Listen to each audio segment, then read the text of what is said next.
क्या आपने कभी सोचा है जब बर्तन हर घर में नहीं होते थे तब लोग खाना कैसे पकाते थे? क्या केवल मिट्टी के बर्तन ही थे या कुछ और साधन जो प्रकृति ने खुद दिए थे? स्वागत है आपका सभ्यता से स्वाद तक के 5वें एपिसोड में। आज हम पहुंचते हैं उस दौर में जब बुद्ध का संदेश भारत की धरती पर फैल रहा था। यह समय था सादगी, करुणा और संतुलित जीवन का, और यही दर्शन दिखता था उनके खाने में भी। बौद्ध ग्रंथों में बार बार जिक्र आता है शाक यानी हरी पत्तियों का। भिक्षु जब भिक्षा में लौटते तो उनके कटोरे में दाल, चावल और सब्जियों के साथ अक्सर पत्तियां भी होती।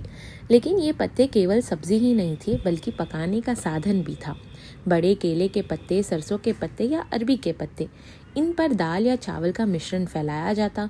पत्तों को मोड़कर बेलन की तरह रोल बनाकर बांधा जाता और फिर आग या भाप से पकाया जाता। सोचिए ये तकनीक कितनी समझदारी भरी थी।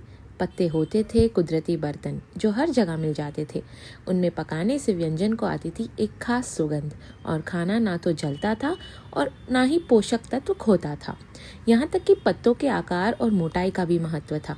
केले का चौड़ा पत्ता बड़े रोल के लिए, सरसों के पत्ते छोटे स्नैक्स के लिए और अरबी के पत्ते परतदार व्यंजन के लिए।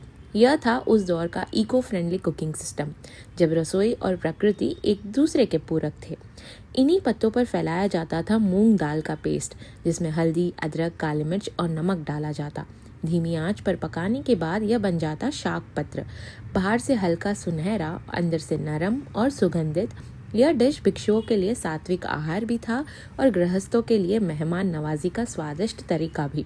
तो यह थी बौद्ध काल की रसोई की एक झलक, जहां पत्तों ने थाली से लेकर बर्तन तक का काम संभाला।